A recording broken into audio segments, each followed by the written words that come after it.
ನಾವಿವತ್ತು ರಾಣೆಬೆನ್ನೂರಿಂದ ನಮ್ಮ ಗಾಡಿ ತಗೊಂಡು ಕರ್ಜಗಿ ಕಡೆ ಹೊಂಟ್ವಿ. ಶರಣ್ರಿ ಎಲ್ಲ ಮಸ್ತ್ ಮಂದಿಗೆ ನನ್ನ ಮಿನಿ ಲಾಗಿಗೆ ನಿಮ್ಗೆಲ್ಲ ಸ್ವಾಗತ ಸುಸ್ವಾಗತ. ಇವತ್ತು ನಾವು ಕರ್ಜಿಗೆ ಹೋಗಕ್ಕೆ ಕಾರಣ ಏನಪ್ಪಾ ಅಂತಂದ್ರ ಇವತ್ತು ನಮ್ದಲ್ಲಿ ಒಂದು ಆರ್ಡರ್ ಇತ್ತು. ಯಾವ ಆರ್ಡರ್ಪಾ ಅಂತಂದು ಥಿಂಕ್ ಮಾಡಕಂತೀರೇನ? ಬರ್ರಿ ಹಂಗಂದ್ರೆ ಹೇಳ್ತೀನಿ. ಕಾಲೇಜ್ ಹೋಗಂತ ನಾವೇನಾದ್ರೂ ಪಾರ್ಟ್ ಟೈಮ್ ಬಿಸ್ನೆಸ್ ಅಥವಾ ವರ್ಕ್ ಮಾಡ್ಬೇಕು ಅಂತಂದು ಯೋಚನೆ ಮಾಡ್ಕೊಂತ ಕುಂತಾಗ ನಮ್ ತಲೆಗೆ ಬಂದಿದ್ದು ಯಾವ್ದಪ್ಪ ಅಂತಂದ್ರ ಇವೆಂಟ್ ಡೆಕೋರೇಷನ್ ಮಾಡೋ ಬಿಸ್ನೆಸ್.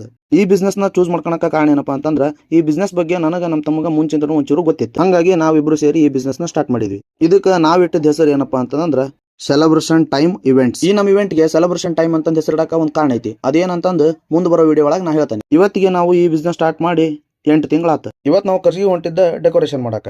ಅಲ್ಲಿ ನಮಗೆ ನೇಮಿಂಗ್ ಸೆರೆಮನಿ ಡೆಕೋರೇಷನ್ ಒಂದು ಆರ್ಡರ್ ಇತ್ತು. ಡೆಕೋರೇಷನ್ ಬೇಕಾಗಿರೋ ಐಟಮ್ಸ್ ಎಲ್ಲ ತಗೊಂಡು ನಾವು ಸೀದಾ ಕರ್ಜಿಗೆ ಬಿಟ್ವಿ.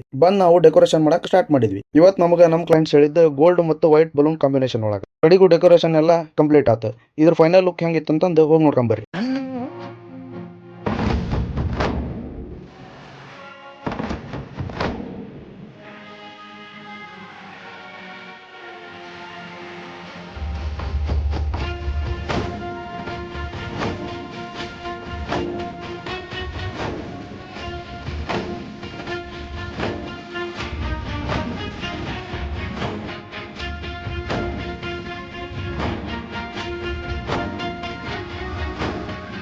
ಸೆಲೆಬ್ರೇಷನ್ ಎಲ್ಲ ಮುಗಿಯೋ ಮಟ್ಟ ಕರ್ಜಿಗೆ ಒಳಗೆ ಇದ್ದು ಆಮೇಲೆ ಸೆಲೆಬ್ರೇಷನ್ ಮುಗಿದಿಂದ ಐಟಮ್ಸ್ ಎಲ್ಲ ತಕೊಂಡು ನಾವು ರಾಣೆಬೆನ್ನೂರು ಕಡೆ ಹೋಗೋಷ್ಟೊತ್ತಿಗೆ ಸಂಜೆ ಮುಂದಾಗಿತ್ತು. ನಿಮಗೂ ಇದೇ ತರ ಡೆಕೋರೇಷನ್ ಬೇಕಪ್ಪ ಅಂತಂದ್ರೆ ನಂಗೆ ಮೆಸೇಜ್ ಮಾಡಿರಿ, ನಾನು ನಿಮಗೆಲ್ಲ ಡೀಟೇಲ್ಸ್ ಹೇಳ್ತೀನಿ. ನಿಮಗೆ ಈ ವಿಡಿಯೋ ಇಷ್ಟ ಆಗಿತ್ತಪ್ಪ ಅಂತಂದ್ರೆ 1 ಲೈಕ್ 1 ಕಮೆಂಟ್ ಹಂಗ ಜಾಸ್ತಿ ಶೇರ್ ಮಾಡಿಬಿಡ್ರಿ. ಹಂಗ ನಮ್ಮ ಅಕೌಂಟ್ ನ ಫಾಲೋ ಮಾಡ್ತಾರೆ. ಅಲ್ಲಿವರೆಗೂ ನಿಮಗೆಲ್ಲ ಸಲಾಂ.